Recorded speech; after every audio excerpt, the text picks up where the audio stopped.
Brenner Salvage Yard, Norfolk. Tuesday, just past noon.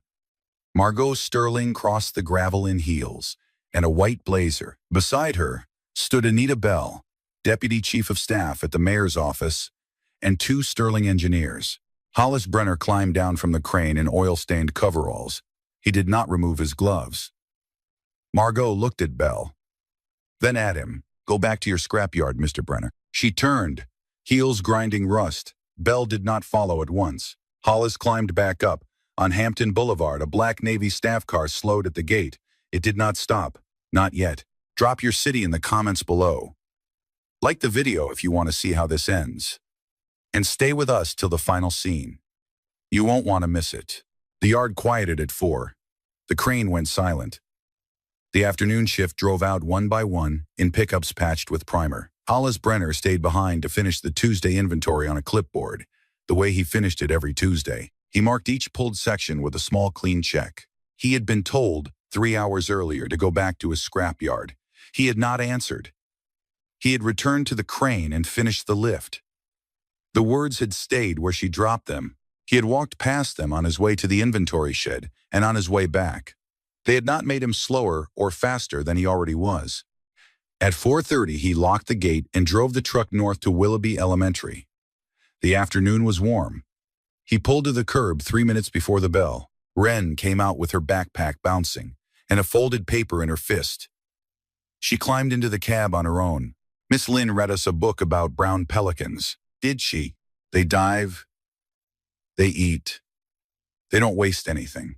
"That sounds like a useful bird." She unfolded the drawing on her knees. The bird's beak was as long as its body. "Daddy, what is a scrapyard?" He looked at her.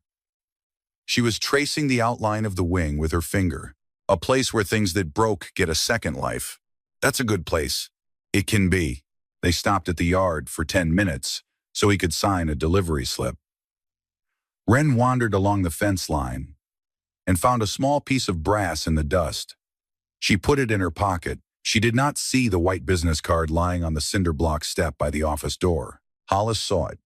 He bent down, picked it up, and put it in his shirt pocket without comment. At home in Willoughby Bay, he heated the casserole his uncle had left for him on Sunday. Bram Brenner came over at 6 with a paper bag of tomatoes from his back porch. Bram was 71 and the cancer in his lungs had taken most of his weight. But he came to dinner every Tuesday because he believed a girl Wren's age needed a third chair at the table. "How did the day go?" Bram said. "It went that bad. A woman came to look at the yard. She did not like what she saw."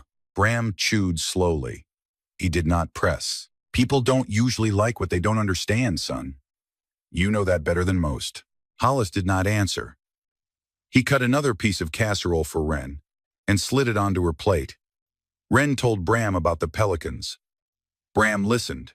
After dinner, Wren brushed her teeth and asked for the pelican book from the library. Hollis read her 2 pages. She fell asleep on the 3rd.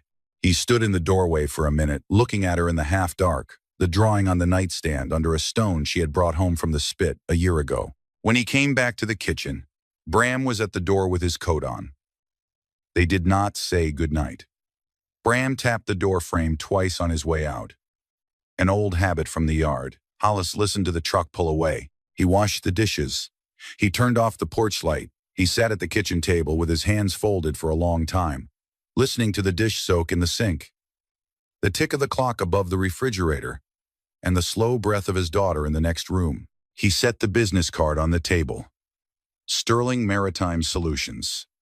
Margot Sterling, Chief Executive Officer. He looked at it once and turned it face down. He went to bed at 10. He did not check his phone. Margot Sterling drove south on Hampton Boulevard at 8:55 Wednesday morning, with a folder in the passenger seat. Her father had taught her, a long time ago, that if you turn a man down, you turn him down to his face. She had a formal audit to deliver in person. She had not slept. She turned in through the open gate of Brenner Salvage Yard and parked beside Hollis's truck. He was at the south fence, marking hull sections with white chalk. He looked up when her car door closed. He did not greet her. He did not seem surprised. He went back to the chalk. She walked across the gravel with the folder in her hand. Mr. Brenner, I came to deliver the formal audit in person. Sterling Maritime will not be moving forward. I felt you deserved a face, not an email. He took the folder. He did not open it. He set it on the hood of his truck. Thank you, Miss Sterling. That was all he said. She had expected anger or argument. She had not expected the simple acceptance of a man who had been carrying news worse than hers for longer than she had been a CEO. At 9:07, a black Navy staff car turned in from Hampton Boulevard and stopped on the gravel. Vice Admiral Cyrus Drake stepped out in service dress khaki, 3 stars on each shoulder. The driver door opened and Senior Chief Darrell Halsey climbed out behind him. Drake crossed the yard at a measured pace. He passed Margot without looking at her. He stopped 3 steps in front of Hollis Brenner and stood straight. Captain Brenner, it has been 4 years. The yard noise had not stopped. The crane motor ran across the lot. A gull called once over the river. The staff car ticked as it cooled on the gravel. Hollis pulled off his work gloves 1 finger at a time. He laid them on the hull section. He did not salute.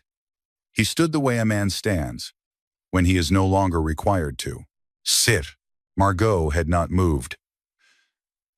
The word captain was sitting in the air between them, and she did not yet know what to do with it. Drake spoke loud enough for her to hear.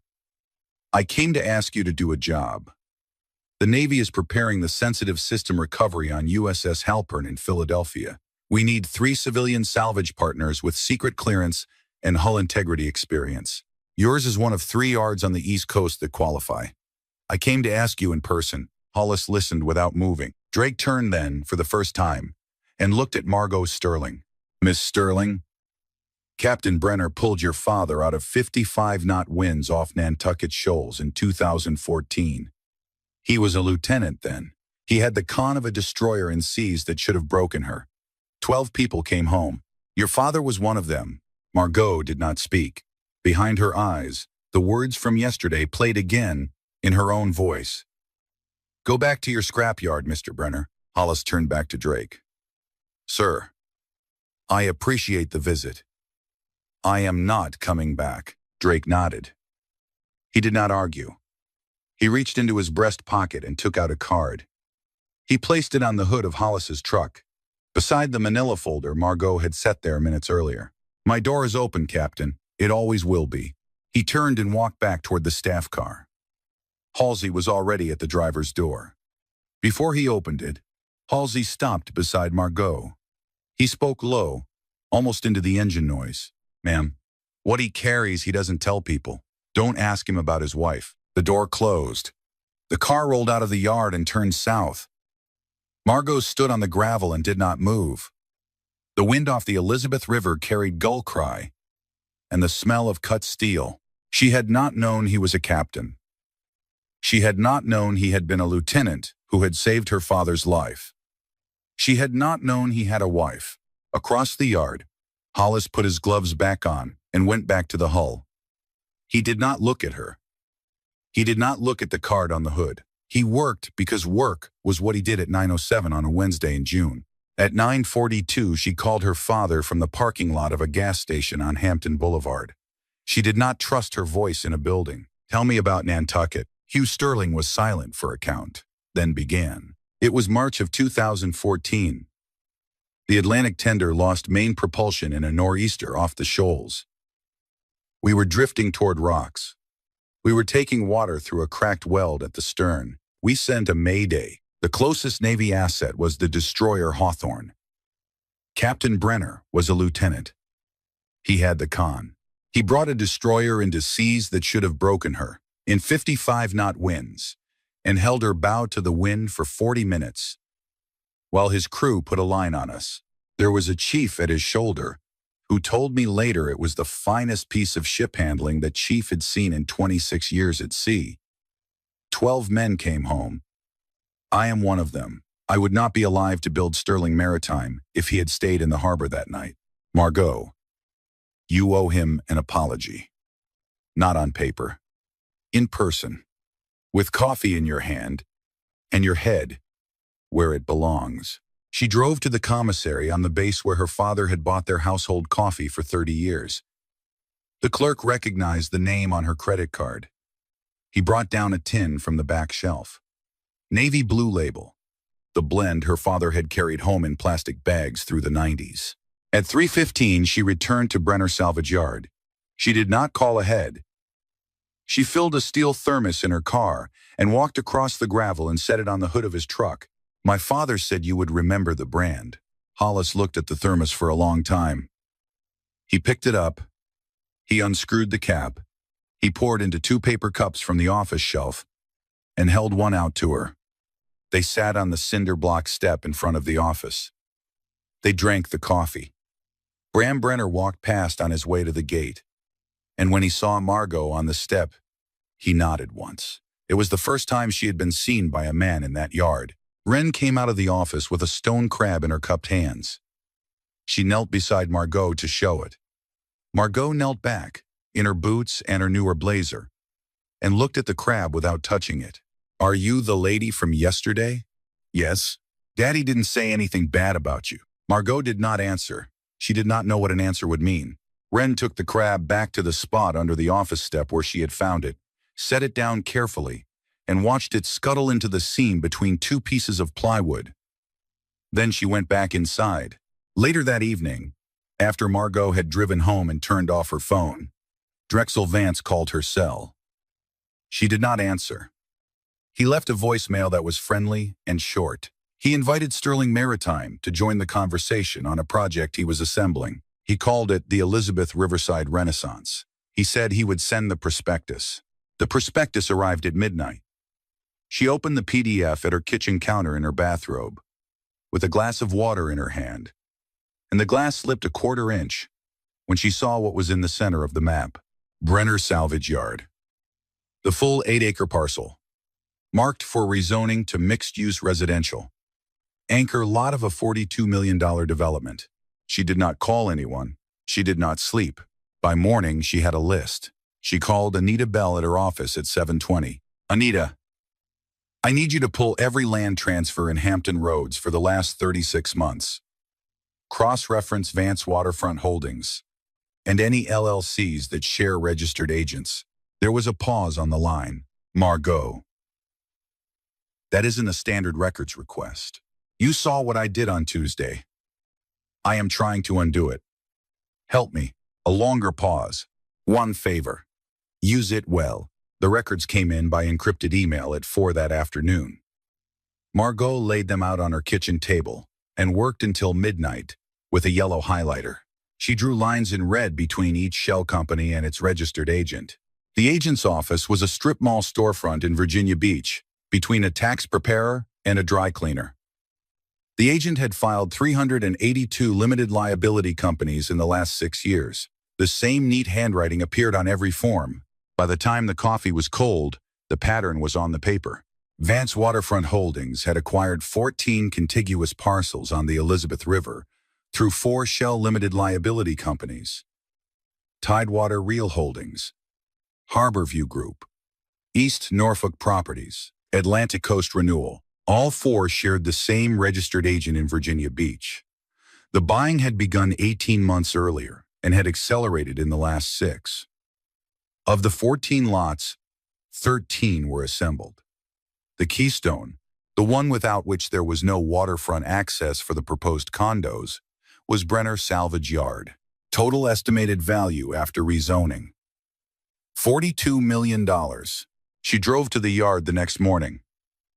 She did not bring coffee this time. She brought the maps. She spread them on the hood of Hollis's truck the way she had spread the prospectus on her own kitchen counter, and Hollis stood beside her in his coveralls and looked. He did not seem surprised. He nodded slowly. Drexel Vance has been trying to take this yard since 2022. He just could not say why. Why does he want it? Old story. I told it once. I will not tell it twice. He did not look up from the map. She did not push. Wren came out from behind the office with a white scallop shell. She held it out to Margot without explanation. Margot took it and put it in the pocket of her blazer. She did not know what else to do with it. Hollis watched his daughter hand something to this woman for the third time. He said nothing. That afternoon, Halsey came by with a foil-covered dish from his wife Marjorie, striped base. For Bram, he set it inside the office, said hello to Wren, and on his way out he caught Hollis at the edge of the gravel. "Sir, there's something in my apartment safe you need to know. Is still there. When you're ready." "Chief, I told you to burn it. With respect, sir, I didn't, and I never will." Halsey climbed into his truck and pulled out of the yard. Hollis stood for a moment with his hand on the gatepost, watching the dust settle. He did not call after Halsey. He did not need to. At her kitchen table that night, Margot took the scallop shell out of her pocket and set it next to the maps.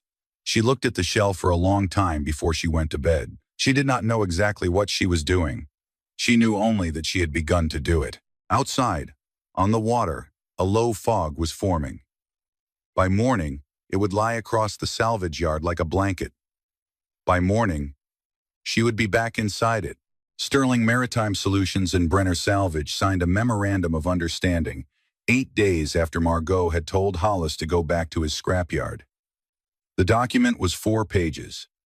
The first 3 were boilerplate. The fourth was a clause Margot had written herself in the early hours of a Saturday. In the event of any third-party rezoning, eminent domain, or zoning variance action against the Brenner salvage parcel, Sterling Maritime Solutions shall provide pro bono legal defense and full procedural representation, without limit of time or expense, until such action is resolved or withdrawn. Hollis read the page twice. He signed, "My daughter's name does not appear anywhere. Not in trust, not in press, not in any filing. It does not." He set the pen down. That weekend, on a Sunday afternoon that smelled of low tide and cut grass, Wren asked Margot to come with her to Willoughby Spit. Hollis stood by the truck at the parking pull-off and watched them walk down to the water. Margot had her boots in her hand. Wren had taken off her shoes 100 yards back. "Do you like brown pelicans?" "I don't know. I have never looked at one. Daddy says they're better than seagulls." "Quieter." Margot laughed. It was a small laugh, and it came out before she could stop it. Wren took her hand. The girl's fingers were sandy and cool. They walked along the rack line until Wren stopped to pry a horseshoe crab shell out of the sea grape. The shell was the color of old paper. Wren held it up against the sun and turned it slowly so Margot could see the joints. A flock of brown pelicans crossed the channel low to the water. Single file, the way they always crossed. Wren counted them. 7. Hollis stood at the truck with one hand on the bed rail and the other in his pocket. He watched. He did not move. His mouth did not change. But the angle of his shoulders softened in a way only a man who had been holding them tight for 4 years would have noticed. He noticed. That night, after Wren was asleep and the dishes were washed, Hollis sat on the back step of his house in Willoughby Bay and looked out across the yard at the lights of the naval base. The sound of a tug was on the water. He did not pray. He did not speak.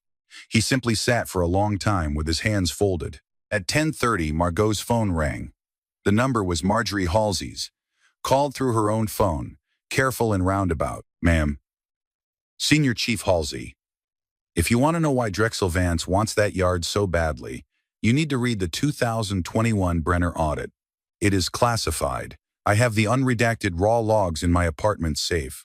Meet me at Cure Coffee on Granby Street tomorrow at 0700. Bring a manila envelope. Don't tell the captain." She did not say anything for a beat. "I will be there." She set the phone face down on the counter. She did not turn it back over for an hour.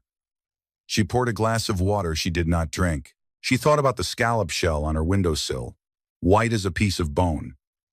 And she thought about Hollis at the truck on the spit, his hand on the bed rail, watching his daughter walk into the surf with a woman who was not her mother and not yet anything else. By sunrise, she would know what Drexel Vance wanted from Hollis Brenner. And she would know it was not the land. Cure Coffee on Granby Street opened at 7 on weekdays. The morning Margot drove in. The bell over the door rang into a half-empty room. Halsey was already at a corner table in jeans and a fleece, with a paper cup in front of him and a craft envelope on the chair beside him. She sat. He slid the envelope across. "Read it here. Don't take it out of the building." Inside the envelope were two stacks.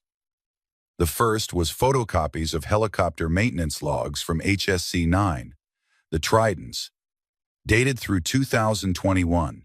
The second was a Navy report titled Atlantic Fleet MH-60 Maintenance Subcontractor Review, marked classified across the top of every page, dated December of 2021. The lead investigator was Commander Hollis Brenner. Margot read the first page, then the second, then the third. The report concluded that Vance Maritime Logistics, a subcontractor based in Chesapeake, had falsified 11 maintenance log entries across 7 Atlantic Fleet helicopters between 2019 and 2021. One of those aircraft was an MH-60 Sierra Nighthawk, tail number 167840, which had gone down off the Virginia Capes in November of 2021. 5 crew lost. The crash investigation had been conducted separately by the National Transportation Safety Board and a Navy Safety Investigation Board. Commander Brenner had been recused from that investigation for reasons of personal involvement. Margot turned the page. Among the 5 names of the lost crew, listed in alphabetical order, was Lieutenant Commander Eleanor Brenner, Nurse Corps. Margot read the name twice. She read the rank. She read the Corps. Nurse Corps. Eleanor had been a flight nurse. She had been the kind of woman who flew toward people who were already broken to keep them alive. She put the report down. Her hand did not shake. Something behind her ribs did. Halsey watched her. "He did the broader audit, ma'am, not the crash. He couldn't touch the crash, but he could touch the contractors. He chose what he could touch." And the report was classified. Signed off by Rear Admiral Drake. Upper half then. December 21. And Vance Maritime was debarred. January 22. And Lyle Vance. Suicide. March 22. Margot closed the envelope. She drove to the yard with it on the passenger seat. Hollis was checking a generator behind the office. She held the envelope out. Halsey kept these. He looked at the envelope. He took it. He looked at the first page. He set it down on the workbench. Without finishing. "I told him to burn it. Why didn't you fight to publish it?" He looked at her for a long count. Eleanor was not going to come back either way. Wren was 4. She needed a father, not a man at hearings. The next words came out before Margot had planned them. They came out as a question because she did not yet have the right to make them a statement. "There is a public hearing on your parcel in 8 days. When did you find out?" 52 days ago. "You did not tell me." "I told you the day we met. I chose not to fight." She did not raise her voice. She did not have to. "You are going to fight now. And so am I." He looked at her. Then at the envelope on the workbench. Then back at her. He did not say yes. He did not say no. He picked up the envelope, walked into the office, and put it in the bottom drawer of his desk. On her way to the car, she called Anita Bell. "Anita, I need every Vance waterfront filing in the last 36 months in front of me before Friday. We are going to council." The Norfolk City Council chamber on the night of July 2nd was full to standing. The Norfolk pilot had 2 reporters in the front row. A camera crew from Wavy had set up beside the second column. Anita Bell sat in the back, in a Navy suit, with no notebook. She had not announced she would be there. Hollis Brenner wore a gray-collared shirt and dark slacks. No uniform. No ribbons. He sat in the second row beside Margot Sterling. Drexel Vance spoke first. He had recused himself from the council vote, in writing, 3 weeks earlier. He spoke now as a private citizen. He spoke about industrial blight. He spoke about environmental hazard. He spoke about a $42 million revitalization opportunity for the working families of East Norfolk. He did not look at Hollis when he said the word blight. Margot Sterling rose when he sat down. She introduced herself as Chief Executive Officer of Sterling Maritime Solutions, an active Navy contracting partner. She spoke into the microphone in a clean, even voice. She made 3 points. First, Brenner Salvage Yard held current EPA Tier 3 metals certification and a Navy salvage Tier 2 operating license. There were 2 facilities on the East Coast that held both. The other was in Bath, Maine. The parcel under discussion was not blight. It was a strategic asset. Second, she held up a 1-page schematic. Vance Waterfront Holdings had assembled 14 contiguous parcels through 4 shell limited liability companies, sharing a single registered agent in Virginia Beach. The acquisitions, the shell structure, and the rezoning timing suggested a possible conflict of interest involving a sitting council member who had only recused on paper. Third, she moved to postpone the vote pending an ethics inquiry. A murmur went through the chamber. Drexel Vance leaned to his microphone. His voice was reasonable. He had practiced it for many years. Miss Sterling defends a scrapyard owner. Why? There was a beat of silence into which a great deal could have fallen. In the back of the chamber, a man in a civilian suit stood up. He did not approach the microphone. He simply stood, hands clasped in front of him. The pilot reporter in the front row turned, recognized him, and wrote one line in her notebook. Vice Admiral Cyrus Drake. Vice Commander. United States Fleet Forces Command. Anita Bell in the back did not stand. She did not have to. Drexel Vance lost his rhythm. He shifted the paper in front of him. Hollis Brenner stood up. He did not approach the microphone for several seconds. When he spoke from where he stood, with both hands on the back of the bench in front of him. My wife flew helicopters into weather that would have grounded most pilots. She did not die because she was unlucky. She died because someone falsified a logbook. I wrote the audit that proved it. The Navy chose to classify it. I chose, at that time, not to fight that decision. I am choosing differently tonight. He looked toward Drexel Vance. Mr. Vance, your brother Lyle made decisions that killed 7 crew's families. Mine was one of them. I did not testify against him for revenge. I testified because the next family deserved better. I do not enjoy standing here. I am standing because the next family always deserves better. He paused. He looked down at his hands on the bench in front of him. He looked up again. His voice did not break, but it dropped half a step. My daughter still keeps a feather in her pocket because her mother told her the sky remembers people. The sky should not have had to remember Eleanor. It should have brought her home.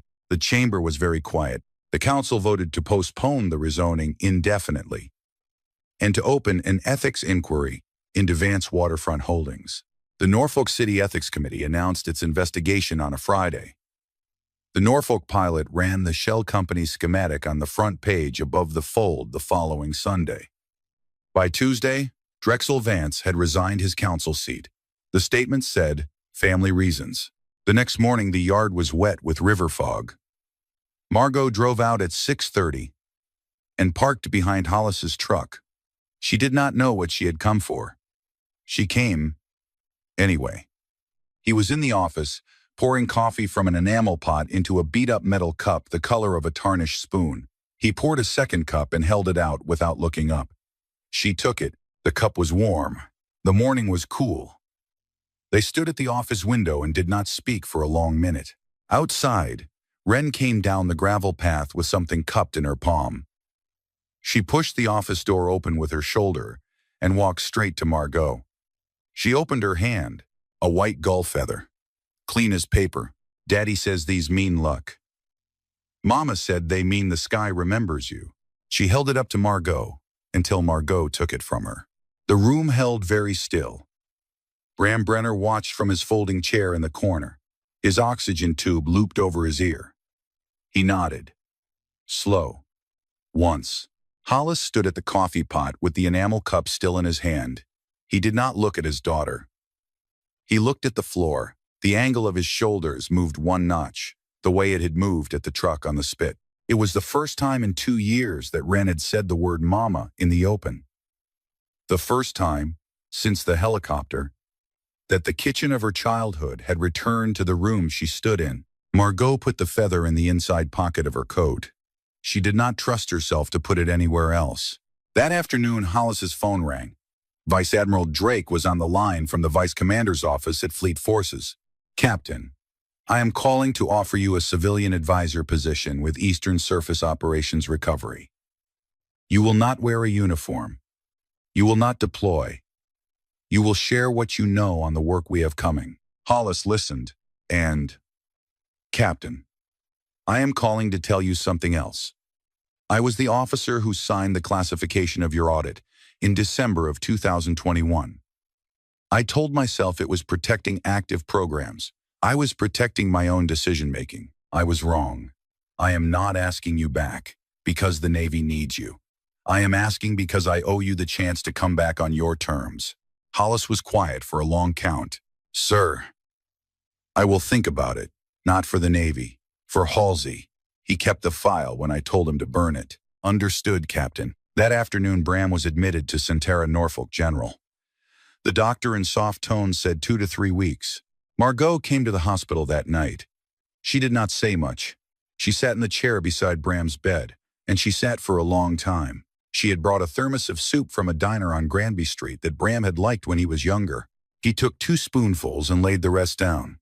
In a thin voice, he told her that her father had been a lieutenant on the Mason in the 70s, when Bram had been a yard foreman on the same waterfront, and that the world had a way of folding itself back into the same shape twice, if you waited long enough. Hollis watched her sit, and he did not say anything either. Hollis Brenner accepted the civilian advisor position with Eastern Surface Operations Recovery on the 1st of August. He did not put on a uniform. He kept the yard. He drove to Fleet Forces twice a week. The rest of the week he was in coveralls. Sterling Maritime Solutions and Brenner Salvage signed their full partnership agreement for the USS Halpern Sensitive System recovery on the same day.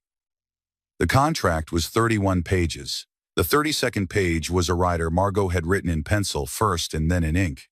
The Wren Eleanor Brenner Educational Trust, 4% of net annual profit in perpetuity, to be split between an educational fund for Wren Brenner and scholarships for 5 children of Norfolk Naval Station personnel each year. The trust documents listed the full middle name, Eleanor, for the first time in any legal filing in 4 years. Hollis read the rider. He set the pen down. He did not pick it up for nearly a minute. Then he signed. Eleanor would have signed this herself. He said no more. Bram Brenner died at Centera Norfolk General 12 days later. It was a Sunday morning, quiet. The kind of dying that has had time to prepare itself. The funeral was held at St. Mary's on Chapel Street, East Norfolk. The church was small and full. Halsey, Fi, and Marjorie were in the 3rd pew with Kayla. Anita Bell came in late and stood at the back. Drake did not come. He sent a letter that Hollis read alone on the porch the next morning and did not show to anyone. Hugh Sterling came down from Virginia Beach for the service. He stood in the back of the church beside his daughter. After the burial, in the parking lot behind the church, he walked over to Hollis and held out his hand. They shook for a long count. "Captain, sir." That was all that was said. It was enough. Bram's will, simple and short, transferred Brenner Salvage Yard in full to Hollis Brenner. He inherited the office, the cranes, the 8 acres along the Elizabeth River, the books in the desk, and the framed photograph on the wall of the office, showing his father in 1978, standing on the deck of a tugboat with a wrench in his fist. The following Friday, the Halsey family came to dinner at Hollis's house in Willoughby Bay. Marjorie brought a casserole. Kayla brought a deck of cards and a small stuffed dog. Margot brought nothing because she had been invited, not summoned. Wren fell asleep on the sofa after dessert, with the gull feather in her hand and the stuffed dog tucked against her chest. Halsey carried his daughter out to the truck and kissed the top of her head. Marjorie hugged Margot at the door for 2 seconds longer than a stranger would. Margot stayed to wash dishes. Hollis dried. They did not speak much. The water ran. The light over the sink hummed away. Old fluorescent lights hum. She washed a plate. He dried it and set it on the rack. She washed another. He dried it. They moved through the pile in a rhythm that neither of them had practiced and neither of them had to think about. When the last plate was done, she pulled the gull feather out of her coat pocket and set it on the windowsill above the sink. It dried in the steam. It was not a declaration, it was a kitchen. 6 weeks later, in the 2nd week of September, the wind from the Chesapeake had begun to bring salt all the way to the inland streets. The leaves on the dogwoods in the front yards of Willoughby Bay had started to redden at their tips. The light at 4 in the afternoon was the long, slow gold of a coast about to turn. Margot Sterling drove to Brenner's salvage yard in a gray sweater and no boots. Sneakers. She parked beside Hollis's truck and walked through the gate without calling ahead. By now, she did not need to. Hollis was at the dock at the back of the yard, where the gravel ended and the planks began. He had a length of frayed line in his hand. Wren stood at his hip in a denim jacket. He was teaching her how to tie a bowline. Rabbit comes out of the hole. Around the tree. Back down the hole. Wren tied it, wrong on the first try. He showed her again. She tied it. Right on the second try. She held it up for him with both hands, and her face was as proud as any face Margot had ever seen on a child. There you go. He let her try a third time. She tied it again, faster, surer, and held it up. Hollis took the rope, untied it, and handed it back. He nodded once. Wren tied it a fourth time, each loop a little tighter than the last. He looked up then and saw Margot at the edge of the planking. He did not say anything. He held out his hand. She walked over. The three of them went out to the end of the dock. Low tide, late afternoon. The river going gold and quiet. Wren ran ahead to look for shells in the exposed mud. The water made the small, slow sound that the Elizabeth River makes when it is not in a hurry. Hollis stood beside Margot. He did not turn to look at her. He looked across the water. You once told me to go back to my scrapyard. You did. And I came with you. He let the silence sit. It was the kind of silence that had room in it. After a while, he reached out and touched the back of her hand with the back of his. Just that. The lightest of contacts, the smallest of consents. Down at the mud line, Wren held up a clamshell as long as her forearm and shouted something neither of them caught. In an office on Norfolk Naval Station that same afternoon, a mail clerk delivered a manila envelope to the vice commander's outer office. The envelope had no return address. Inside was a single 5x7 photograph. Hollis Brenner, Wren Brenner, and Margot Sterling at the end of a wooden dock at low tide, with the river behind them. Vice Admiral Cyrus Drake took the photograph into his inner office. He looked at it for a long minute. He set it on the corner of his desk, beside the older photograph of the commissioning of USS Sentinel in 2018, with Commander Hollis Brenner at the lectern in dress blues. He stepped back. He looked at the two pictures together. He did not salute. He bowed his head. One small movement, and then he went back to work. He had gone back to his scrapyard. She had been the one who came with him. And for the first time since the sky took Eleanor, the silence in the yard was no longer empty.